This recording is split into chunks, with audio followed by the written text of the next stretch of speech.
Greetings of the day. आज का हमारा विषय है राम नरेश त्रिपाठी जी का जो एक प्राकृतिक चित्रण है जो उनके काव्यों में बसा हुआ है और काव्यों से भी ज्यादा जो उनके हृदय में व्याप्त प्राकृतिक भावनाएं हैं, प्राकृतिक प्रेम है जो उनके हृदय से उनके काव्य में उतरा है, उनकी लेखनी में उतरा है। तो वो क्या रहा है? काव्य में प्राकृतिक दृश्यों के चित्रण की परंपरा यदि देखी जाए तो प्राचीन काल से चली आ रही है। रीतिकालीन परंपरा ने प्रकृति के विविध दृश्यों को उद्दीपन रूप में ही प्रायः अंकित किया। द्वैदीहीन कविता में हमें सर्वप्रथम स्वतंत्र पद्धति से प्रकृति चित्रण की झलक दिखाई देती है। इस युग में कवियों ने प्रकृति को काव्य में समुचित स्थान प्रदान किया। डॉक्टर श्री कृष्ण लाला के अभिमत में आधुनिक काल में प्रकृति का चित्रण अनेक शैलियों में हुआ है। कवि अपनी विशेष भावनाएं लेकर प्रकृति निरीक्षण के लिए निकले और अपनी चित्त वृत्ति के अनुसार उन्होंने प्रकृति का चित्रण किया। अब इसी को अगर हम त्रिपाठी जी के काव्य में देखें तो त्रिपाठी जी ने जिस प्राकृतिक चित्रण को लिया है इतिवृत्तात्मक रूप में उसको दिखाया है और त्रिपाठी जी इतिवृत्तात्मक कविताएं लिखते रहे हैं और उनकी कविताओं में प्रकृति को सर्वाधिक महत्व दिया गया है। प्रकृति के नैसर्गिक सौंदर्य से मानो उनका हृदय सराबोर था। उनका रोम रोम प्राकृतिक सौंदर्य से प्रफुल्लित रहता था। इसीलिए उनके शब्द शब्द में प्रकृति का सौंदर्य निहित है। उनकी प्रकृति विषयक कविताओं में एक गहरी अनुभूति देखने के लिए मिलती है, लेकिन उनके काव्य का प्रधान अंग प्रकृति चित्रण ही रहा। प्रकृति को अनेक रूपों में त्रिपाठी जी के काव्य में हम देख सकते हैं। इनका प्रकृति वर्णन कहीं पर बिल्कुल शुद्ध दिखाई देता है, कहीं यथा तथ्य है, तो कहीं देश को अंग रूप में वहां पर अभिव्यक्त किया गया है। कहीं नारी भावना से परिपूर्ण है, मतलब उसका ऐसा मानवीकरण किया गया है। और त्रिपाठी जी ने प्रकृति को अपनी भावना से अनुरंजित करके उसमें सौंदर्य वृद्धि करने तक की भी चेष्टा की है। मतलब ये नहीं किया है कि उसमें अतिशोक्ति कर दी हो, एक स्वाभाविक रूप से उसमें सौंदर्य वृद्धि की है। जहां कवि या कवि कल्पित पात्र ने प्रकृति को तटस्थ भाव से देखा है, वहां उसका चित्रण आलंबन रूप में किया गया है। पथिक का आरंभिक पद इस प्रकार का है कि जब पथिक देश भ्रमण करता है तब रास्ते में दिखाई देने वाले जो प्राकृतिक दृश्य हैं उन्हें देखकर वो आत्मविभोर हो जाता है और कवि स्वयं कह उठता है कि यात्रा में पर्वत, वन, नदी और समुद्र तट का प्राकृतिक सौंदर्य देखकर मेरे मन को जो सुख की अनुभूति होती है, कुछ झलक इस पथिक के पदों में लाने की चेष्टा उन्होंने इसी भाव की। कहीं श्याम चट्टान, कहीं दर्पण सा उज्ज्वल सर है, कहीं हरे तृण खेत, कहीं गिरि स्रोत प्रवाह पथ। कहते हैं कि कहीं श्याम चट्टान, कहीं दर्पण सा उज्ज्वल सर है, कहीं हरे तृण खेत, कहीं गिरि स्रोत प्रवाह प्रखर। कहीं गगन के खंभ नारियल तार भार सिर धारे हैं, रस रसिकों के लिए खड़े जो सुप्त नकार इशारे। तो पथिक में कवि ने प्रकृति को एक मानवीय दृश्य में संजो दिया है और आलम्बन रूप में उसको प्रस्तुत करते हुए वो कहते हैं, और इनकी जो भाषा है वो भी एकदम संस्कृत निष्ठ सी परिलक्षित होती है कि प्रतिक्षण नूतन वेश बनाकर रंग बिरंग निराला, रवि के सम्मुख थिरक रही है नभ में वारिद माला, जो वाल्मीकि माला है। नीचे समुद्र मनोहर, ऊपर नील गगन है, घन पर बैठ बीच में विचारूं यही चाहता मन। तो बहुत ही सुंदर यहाँ पर वर्णन कवि ने प्रकृति का किया है कि बिल्कुल हर पल हर क्षण एक नए वेश को धारण करके, एक अनोखा सा वेश बनाकर ये प्रकृति रंग बिरंगा स्वरूप धारण करती है और ऐसा लगता है कि जो बादल है वो सूर्य के समक्ष जाकर आकाश में थिरक रहे हैं, नृत्य कर रहे हैं, नीचे जो समुद्र चारों ओर फैला हुआ है, ऊपर नीला गगन जो है वो व्याप्त है, और घन पर बैठ बीच में विचारूं, यही चाहता मैंने। मेरा मन ये चाहता है कि मैं इन बादलों पर बैठकर इस जो सागर और आकाश है उसके मध्य में विचरण करूं, ये मेरा मन चाहता है। तो मन में जो प्राकृतिक सौंदर्य की छटा है वो भरी हुई है। इसी प्रकार त्रिपाठी जी के काव्यों में प्रकृति कभी उद्दीपन रूप में भी आती है, क्योंकि मानवीय भावों को वातावरण के अनुकूल उद्दीप्त करने की अद्भुत शक्ति प्रकृति में है। यह शक्ति उसके सौंदर्य और साहचर्य के साथ परिस्थितियों के संयोग पर निर्भर हुई है। और इसमें आगे आगे उसी में वो कह रहे हैं कि जो मतलब उसका प्रकृति का उद्दीपन रूप है वो भी उनके काव्य में प्रदर्शित हुआ है, क्योंकि मानवीय भावों को वातावरण के अनुकूल उद्दीप्त करने की अद्भुत शक्ति प्रकृति में विद्यमान है। यह शक्ति उसके सौंदर्य और साहचर्य के साथ परिस्थितियों के संयोग पर निर्भर करती है। प्रकृति संयोग में पुलकित हो जाती है, विरह में वो भी दुखित हो जाती है। मिलन में विजया पति के नष्ट हो जाते समय विरह में तड़पती हुई दिखाई देती है। जो इनकी मिलन कविता है उस कविता में विजया पात्र अपने पति के नष्ट हो जाने पर विरह में तड़पती हुई दिखाई देती है कि फूल पंखुड़ी में पल्लव में प्रियतम रूप विलोक भर जाता है महामोद से प्रेमी का उर्वोक। कली देख करने लगता है वह उन्मत्त प्रलाप, देखें कब तक इन पत्तों में लुके रहेंगे आप। तो फूल और कलियों को देखकर उसको अपने पति की याद आ रही है, और वो यही कह रही है कि फूलों में, फूलों की पंखुड़ियों में, उसके एक एक पल्लव में मुझे ऐसा प्रतीत होता है कि मेरे प्रियतम का स्वरूप दिखाई दे रहा है। और जैसे ही मैं उस कल्पना को साक्षात देखती हूँ तो मेरा हृदय आनंद से भर उठता है, और जो मतलब कि एक प्रेमी का भाव है वो मुझे चारों ओर से घेर लेता है। कली देख करने लगता है, और उस कली को देखकर मेरा हृदय ऐसा अनुभव करता है कि वह उन्मत्त प्रलाप, देखें कब तक इन पत्तों में लुके रहेंगे आप।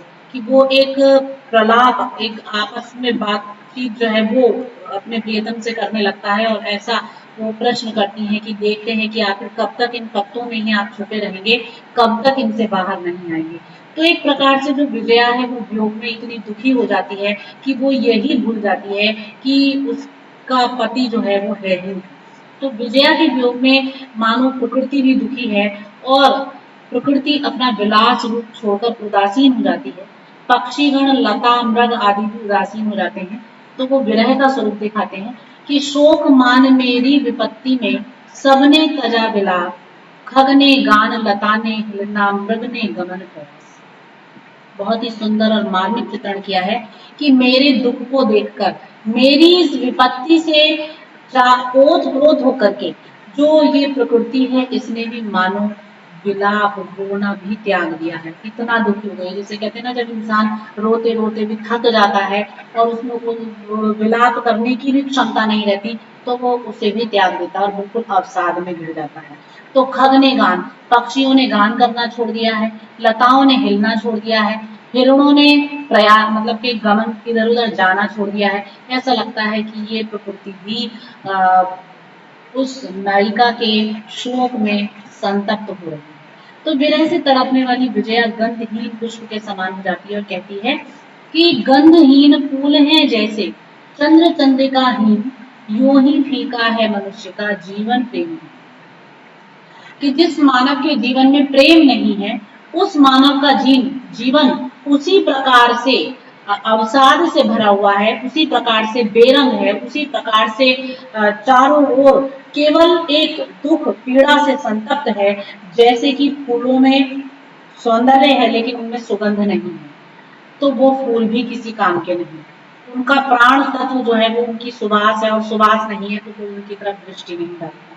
जैसे चंद्र का प्राण तत्व उसकी चंद्रिका है, उसकी शोभा है, उसकी श्री है, और जब वो विलुप्त हो जाती है तो उस चंद्र की ओर भी कोई नहीं देखता। आप सुबह में देखते हैं कि चंद्रमा तो दिखाई देता है लेकिन उसकी कांति नहीं होती, सूर्य की रोशनी विलुप्त रहती है, रात्रि में ही वो चंद्रिका युक्त होता है। तो यही वो कहना चाह रही हैं कि मानो जो मनुष्य का जीवन है, यदि उसमें प्रेम नहीं है तो वो चारों ओर नीरस है। स्वप्न कविता में वसंत को अपनी प्रेयसी सुमना के कारण असह्य वियोग सहना पड़ता है, और प्रकृति भी उसके साथ दुख मनाती है, शोक मनाती है, पीड़ा और वेदना की अनुभूति करती है। कवि कह रहे हैं, पता नहीं किसके वियोग में वन में नदी तटों पर तरुवर मेरी तरह रुदन करते हैं। फूल नाम के अश्रु गिराकर कोई रोता है अनंत में, जिसके अश्रु बिंद हैं उट्टागन, ओस नाम से तृण तरुओं पर बिखरे रहते हैं जिनके कण। तो यहाँ कवि ने एक बहुत ही सुंदर भाव दिया है कि पता नहीं किसके वियोग में, ये नहीं मालूम, न जानिए प्रकृति किसके वियोग में हो रही है। वन में नदी तटों पर तरुवर, जंगलों में जाओ, नदी के किनारों पर जाओ, वृक्षों के आसपास देखो, ऐसा लगता है सबके सब मेरी तरह रुदन कर रहे हैं।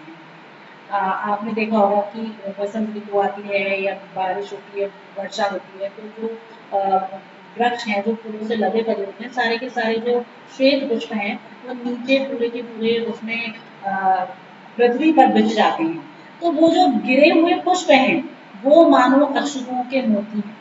तो उन फूलों के नाम के अश्रु गिरा करके ऐसा लगता है कि कोई अनंत में अकेला रुदन कर रहा है, जिसके अश्रु बिंदु हैं उद्दार, और मानो उसके जो अश्रु बिंदु हैं वो जो पताकाएं फरोड़ रही हैं, जो बलाकाएं फरोड़ रही हैं, वो उसके अश्रु बिंदु हैं। ओस नाम से तरुण तरुओं पर, और ओस की बूंदों को वृक्षों पर, तिनकों पर, पत्तों पर गिराकर बिखरे रहते हैं, जिनके कण चारों ओर आंसुओं के कण बिखरे रहते हैं।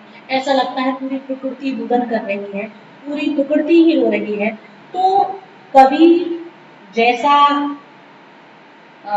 अनुभूत कर रहे हैं, प्रकृति भी उनकी वैसा ही अनुभूति प्रदान करती है। तो कवि नायक के दुख का प्रतिबिंब जो है वो प्रकृति में देख रहे हैं। दुख के आधिक्य से सुमना एक उन्मुक्त व्यक्ति जैसी बन गई है, और प्रकृति के प्रत्येक वस्तु में उसे विरह दिखाई दे रहा है। लेकिन बसंत की दशा तो और भी करुणा से भरी है। सुमना ने निज कर कमलों से निज तरुओं को सींच सींच कर खड़ा किया था, उनके तन से लिपट लिपट कर प्रेम सुरहंस। मुग्ध बसंत ने जाने क्या क्या सोचा करता था मन में। तो नायक नायिका के संयोग के अवसर पर कवि प्रकृति का सौम्य रूप दिखाते हैं स्वप्न की पंक्तियों के द्वारा। उमड़ घुमड़ कर जब घमंड से उठता है सावन में जलघर, हम पुष्पित वृक्षों के नीचे झूला करते हैं प्रतिवास। तड़ित प्रभा या घन गर्जन भैया मुद्रक प्राप्त कर, वह भुज बंधन कस लेती है, यह अनुभव है परम। वसंत को प्रकृति का शांत सुंदर रूप मुग्ध कर देता है। कोकिल के आलाप उसको पुलकित कर देते हैं, चांदनी उसके हृदय को द्रवित कर देती है। यहाँ प्रकृति का सौम्य रूप का सुंदर चित्रण किया गया है। तो चारु चंद्रिका से आलोकित विमलोदक सरसी के तट पर और गंध से शिथिल पवन में कोकिल का आलाप श्रवण कर हृदय द्रवित होता है सुनकर, शशि कर चूकर यथा चंद्रमा। तो इस प्रकार ऐसा लगता है कि कवि ने चारों ओर जो प्राकृतिक चित्रण दिया है, जो किया है, वो मानो जितने भी मनोभाव हैं हृदय के, सुख के, दुख के, उन सबको उन्होंने उसमें पिरो दिया है। और प्रकृति हर भाव में सहचरी बनकर प्रस्तुत रहती है। मिलन में विजया और उसके पति के मिलन के समय भी कवि इस प्रकार सौम्य प्रकृति का चित्रण प्रस्तुत करते हैं। कहते हैं, वही कुटी सुनसान वही वन, वही दिशा आकाश, उदित हो रहा था प्रभात में रवि का अमोघ। तो बहुत ही रहस्यात्मक रूप में प्रकृति का चित्रण यहाँ त्रिपाठी जी ने किया है। सारे संसार में व्याप्त उस परम विराट रूप का दर्शन करने के लिए वो आतुर हो जाते हैं। कहते हैं, जग क्या है, किस लिए बना है, क्यों है यह इतना आकर्षक, कब से हूँ सचेत पर फिर भी इसका खुला रहस्य ना। मैं जिसके निर्मल प्रकाश में करता हूँ दिन रात अतिक्रम, ज्योति मूल वही कहीं प्रकट है, बाहर है जिसका छाया, बाहर है किसका छाया। तो त्रिपाठी जी कथा को गति देने के लिए हर ओर प्रकृति का सहारा लेते हैं। तपोवन की निशब्दता दिखाने के लिए और कथा को आरंभ करने के लिए इस प्रकार प्रकृति का आश्रय लेते हैं। मिलन में आरंभ करते हुए कहते हैं कि नीरव निशा तपोवन नीरव, शांत दिशा आकाश, तीख तारागण करते थे झिलमिल अल्प प्रकाश। प्रकृति मौन सचराचर नेतृत्व अति नितस्त निस्तब्ध समीर, जागृत था दीपक प्रकाश में केवल एक। तो बहुत ही सुंदर और सरस प्रारंभ कवि ने यहाँ पर किया है। तो इस प्रकार जो उनका एक प्राकृतिक चित्रण है वो ऐसा लगता है कि कवि स्वयं ही प्रकृति में लीन हो गए हैं। एक स्थल पर कहते हैं चारों चंद्रिका से आलोकित विमलोदक सरसी के तट पर, गौर गंध से शिथिल पवन में कोकिल का आलाप श्रवण। तो जो कवि ने प्रकृति का चित्रण किया है वो अपने आप में इतना मधुर है, इतना कहना चाहिए कि इतना श्रेष्ठ है कि वो तत्काल ही पाठक को अपनी ओर आकर्षित कर लेता है। और उसके प्रकृति के जो सुरम्य चित्र हैं, चाहे वो वियोग के क्षण के हैं या संयोग के क्षण के हैं, हर क्षण में वो पाठक को उसके हृदय को स्पर्श कर लेने वाले हैं। प्रकृति सौंदर्य का एक चित्रण करते हुए कवि कह रहे हैं, घन में किस प्रियतम से चपला, करती है विनोद हंस हंस कर, किसके लिए उषा उठती है प्रतिदिन कर श्रृंगार में। मतलब बहुत ही सुंदर पंक्तियां बनी कि आखिर उन बादलों के बीच में किस प्रियतम से जो चपला चंचला बिजली है, विद्युत है, वो इतना हंस हंस कर मजाक करती है, विनोद करती है, मनोरंजन करती है।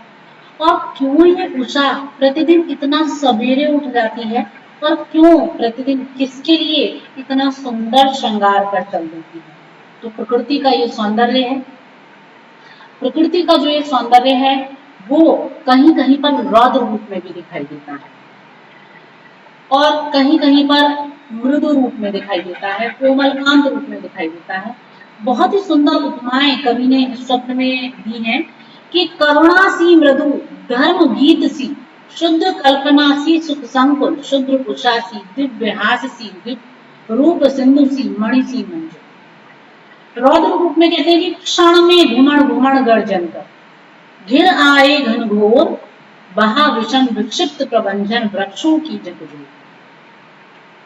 होने लगी वृष्टि रिमझिम कर अवितरत अविरत मूसलधार, आंदोलित लहरें तरणी पर करने लगी प्रहार। तो मानो प्रकृति अपने रौद्र रूप में ये स्वरूप धारण कर लेती है और उसके एक अंग अंग में वो रौद्रता दिखाई देने लगती है। तो इस प्रकार कवि को मानव के स्थिर सौंदर्य की अपेक्षा प्रकृति का शाश्वत सौंदर्य प्रिय है। उनकी कविताओं में प्रकृति का मनोरम स्वरूप परिलक्षित होता है और उन्होंने अपनी कविताओं के माध्यम से जो है प्रकृति को उसके शुद्ध रूप में देखा है, यथातथ्य रूप में देखा है, उसके विभिन्न रूपों में वर्णन किए हैं, है ना। तो इस प्रकार कवि ने जो स्वरूप प्रस्तुत किया है प्रकृति का वो अपने आप में बहुत ही सुंदर है और बहुत ही ज्यादा अवलोकनीय है। उसका एक एक जो मतलब के चित्रण है वो हृदय को छू लेने वाला है। द्वितीयुग के हरिऔध गुप्त आदि ने प्रकृति को साधना के रूप में चित्रित किया है, तो त्रिपाठी जी ने प्रकृति को मानव के सतत सहचारी स्वरूप के साथ देवी के रूप में चित्रित करके साध्य और साधना के रूप में वर्णित कर दिया है। त्रिपाठी जी की भाषा खड़ी बोली है और उन्होंने द्वितीय युग में गद्य और पद्य में खड़ी बोली का सहज और सरल रूप प्रस्तुत किया है और यह नवोदित लेखकों के लिए एक प्रेरणादायक स्रोत भी बन गया है।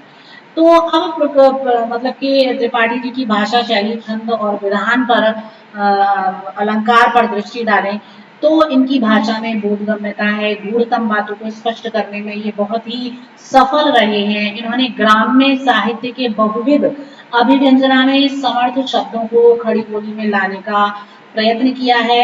इसके लिए उन्होंने हिंदुस्तानी कौशल की रचना की है और हिंदी जगत को ऐसे अनेक शब्दों से परिचित कराया है जो आज साहित्यिक भाषा में प्रयुक्त हो रहे हैं। जिस समय खड़ी बोली में मुहावरों का अभाव था, उस समय उन्होंने इनके प्रयोग पर विशेष बल दिया और प्रसिद्ध मुहावरों का संग्रह प्रस्तुत किया। तो कवि ने अपनी जो भाषा है उसके द्वारा काव्य का एक बहुत ही सुंदर रूप जो है वो प्रस्तुत किया है। त्रिपाठी जी के अभिमत में कविता प्रकृति का गान है, वह मस्तिष्क से नहीं हृदय से निकलती है। सरल और सुबोध काव्य ही समाज में प्रिय होता है। इसलिए त्रिपाठी जी भाषा की स्वाभाविकता पर बल देते हैं और भाषा ऐसे मुहावरेदार और सरल होनी चाहिए, साधारण पढ़े लिखे लोग भी उसको समझ सकें।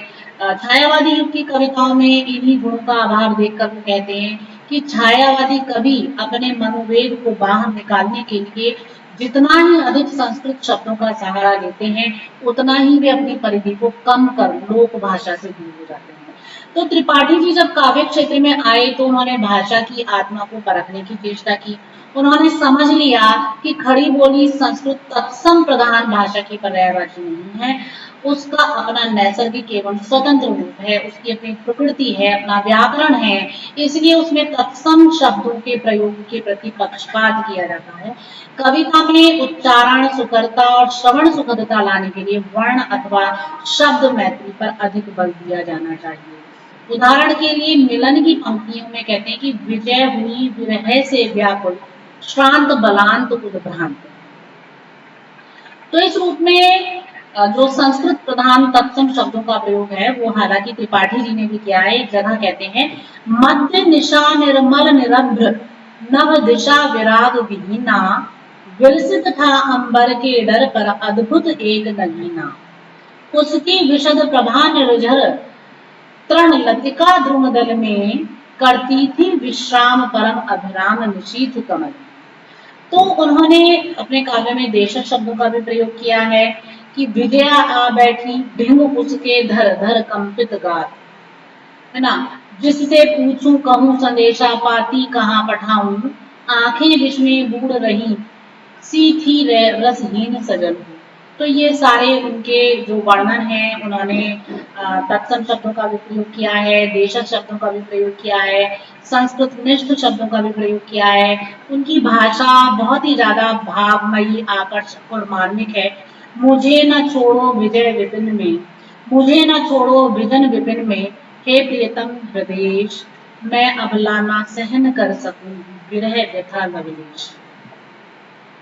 तो ये जो उनका काव्य है ये हर रूप में वैशिष्ट्य को धारण करता है। उनकी भाषा खड़ी बोली का एक सुंदर प्रयोग है। कवि ने सुंदर शब्दों प्रयोगों द्वारा लालित्य और सुगठित वाक्य विन्यास की सहायता से अपनी काव्य कौशल का सुंदर परिचय दिया है। हिंदी साहित्य में वे छायावादी कवियों के धर्म पिता के रूप में है, क्योंकि दो जो है युग धाराओं में जिन्होंने प्रसिद्धि प्राप्त की है, ऐसे राम नरेश त्रिपाठी जी का जो काव्य है और हिंदी साहित्य के प्रति जो उनका योगदान है वो अप्रतिम है। सार रूप में हम विषय को बांधें तो द्विवेदी का जो नामकरण है वो हम पूर्व से ही जानते हैं कि वो नामकरण महावीर प्रसाद द्विवेदी जी के नाम पर हुआ, उनके व्यक्तित्व को केंद्र में रखकर हुआ और उनका व्यक्तित्व जो है वो सरस्वती पत्रिका से महानता को प्राप्त होता है, जिन्होंने मतलब कि न केवल स्वयं अपने से पूर्व के साहित्यकारों से प्रेरणा ली, बल्कि एक नया अपना कर्म पथ निर्मित किया और उनके उस वैशिष्ट्य से, व्यक्तित्व से प्रेरणा लेकर तथा उनके आदर्शों को लेकर बहुत सारे कवि सामने आए। बहुत से ऐसे कवि हुए जिन्होंने ब्रज भाषा में कविता लिखी थी, लेकिन द्विवेदी जी के सरस्वती पत्रिका से प्रेरित होकर वो खड़ी बोली में अवतरित हुए। तो ऐसे कवियों में हरिऔध जी हैं, पाठक जी हैं। इन कवियों की कविताएं नवजागरण, राष्ट्रीयता, स्वदेशानुराग एवं स्वदेशी भावना से परिपूर्ण हैं। आगे चलकर द्विवेदी जी के प्रभाव से मैथिली चरण गुप्त जी ने भी भारत भारती तथा साकेत जैसी उत्कृष्ट रचनाओं का प्रणयन किया। तो इस प्रकार द्विवेदी जी युग, भाषा और साहित्य दोनों के क्षेत्र में अत्यधिक उन्नति करने वाले एक महान साहित्यकार हैं, या ये कहा जाए तो हिंदी साहित्य जगत का एक आधार स्तंभ है। बहुत से नए कवि प्रकाश में आए, बहुत से पुरानों ने मतलब कि नया अस्तित्व धारण किया, कविताओं के माध्यम से, समाज सुधार के माध्यम से, देश प्रेम के माध्यम से, चरित्र निर्माण के माध्यम से बहुत सारी भावनाओं में प्रचार प्रसार किया। तो द्विवेदी युग की कविता मुख्य रूप से समाज सुधार, राष्ट्र चेतना और नैतिक मूल्यों की स्थापना करने वाली है। और द्विवेदी युग की कविता में साधारण स्त्री पुरुष की काव्य की केंद्रीय वस्तु में जगह मिली, जिसे मानवतावाद पुष्ट होता है। तो द्विवेदी युग के कवियों ने नारी को काम भावना का आलम्बन और भोग विलास की वस्तु मानने की परिपाटी को पूरी तरह तोड़ा है, छिन्न भिन्न किया है, समाप्त किया है। इन्होंने स्त्री की वेदना, उसकी सामाजिक भूमिका को खास तौर से उभारा है। और द्विवेदी युग के कवियों ने इस धारणा का खंडन किया कि खड़ी बोली काव्य के लिए या काव्य सृजन के लिए एक उपयुक्त मतलब कि भाषा नहीं है, या भाषा का स्वरूप नहीं है। तो इस रूप में हम देखते हैं कि जो पूरा द्विवेदी युग है और द्विवेदी युग के जो राष्ट्र कवि हैं मैथिली चरण गुप्त हैं, और राष्ट्रीय चेतना से जो भरे पूरे कवि हैं, चाहे वो राम नरेश त्रिपाठी जी हैं, अयोध्या सिंह उपाध्याय हरिऔध हैं, महावीर प्रसाद द्विवेदी जी हैं, सभी ने अपना एक महत्वपूर्ण योगदान द्विवेदी युग में प्रदान किया है, और वो सभी के लिए अविस्मरणीय, हिंदी साहित्य जगत के लिए अमूल्य है। तो इस प्रकार द्विवेदी युग के काव्य में राष्ट्रीय चेतना के स्वर कूट कूट करके भरे हुए हैं। धन्यवाद।